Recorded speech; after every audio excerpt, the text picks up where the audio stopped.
Bagi Ustadz Guntur Bumi, hari demi hari yang dilalui saat ini mungkin terasa lebih panjang pasca Majelis Ulama Indonesia menetapkan praktek pengobatan yang menyimpang dari syariah Islam.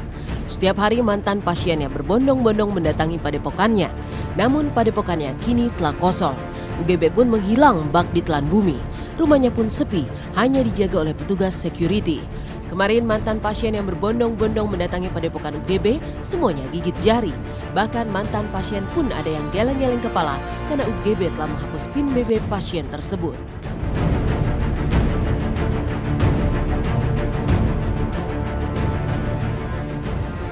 Iya, setelah mungkin udah bisa menjerat saya sebagai pasiennya, itu BBM saya yang dia invite dihapus sama dia, langsung. Saya sempat ke rumah praktik pertama, tapi ternyata kok kosong. Di sana ditulis disewakan. Kemudian saya nyari informasi kepada warga sekitar, ternyata di sini tempat, tapi juga ternyata kosong juga. Di situ ada tertulis kalau ada yang perlu suruh hubungin Hamdan pengacaranya gitu. Setahu kami warga juga menyampaikan bahwa ini rumahnya juga gitu. Tapi juga ternyata kosong.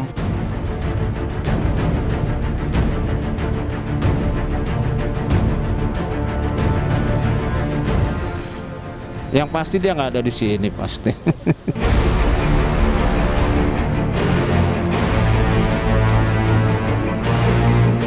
Rasa kecewa jelas terpancar di wajah mantan pasien UGB. Upaya mereka untuk menagih tanggung jawab sang ustadz serasa sia-sia karena yang didatangi tak terlihat batang hidungnya. Entah di mana pemilik nama asli Susilo Wibowo tersebut. Mungkin suami Puput Melati ini tak menyadari kalau kemarin sejumlah mantan pasien akhirnya melapor ke Polda Metro Jaya. Tidak main-main, mereka membidik UGB dengan sangkaan tindak pidana penipuan.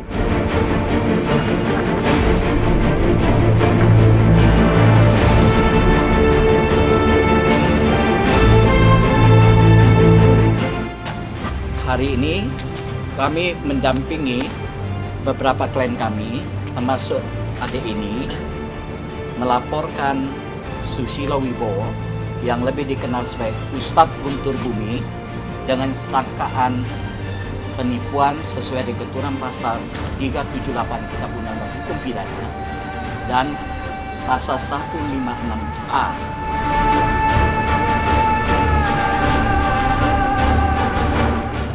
Total yang saya berikan oleh Ustadz Guntur Bumi sebesar 15 juta, yang mana secara tunai dan secara transfer. Untuk uang 15 juta yang beliau minta, itu sebetulnya memang beliau buka tabel-tabel untuk pembelian hewan yang akan dikurbankan, sehingga nanti kiai yang di pondok pesantren itu juga membantu untuk kesembuhan anak saya melalui doa-doa anak yatim, dan saya menyetujuinya dengan pembelian hewan kurban berupa domba. Bapak melihat domba yang dibeli? Saya hanya dikasih gambarnya saja. Berkenaan dengan zakat infak sedekah ini, UGB juga ada ketidakjelasan antara biaya pengobatan dengan orang yang dihimbau untuk berzakat atau bersedekah.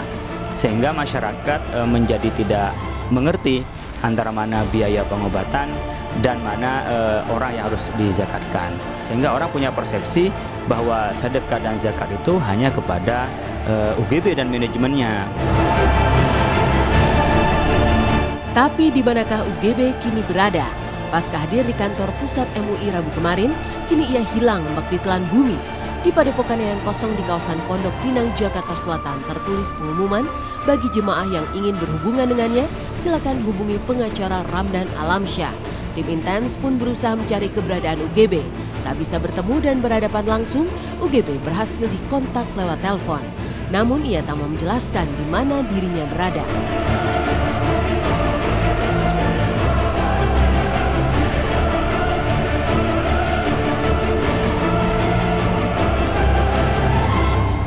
Jadi ya memang kalau semuanya lapor ke polisi kan sudah ada perjanjian bahwasanya akan dikembalikan toh. Kalau dia lapor ke polisi maksudnya gimana? Kan intinya dia pengen balik uangnya, terus ada yang mau manfaatin lawyer kan gitu, nggak bisa. Nanti ya ketemunya sama lawyer. Coba ngubungi Ramdan. Jangan mengidentifikasikan korban penipuan. Saya bilang kalau merasa ditipu lapor polisi aja, nggak usah banyak ngomong, gitu aja. Terkesan berusaha menghindar saat padepokannya didatangi mantan pasien. Benarkah UGB siap tanggung jawab mengembalikan semua uang pasien? Melihat begitu banyak yang menuntut ganti rugi hingga ratusan juta, benarkah UGB terancam bangkrut? Saksikan hanya di Intens di segmen berikutnya.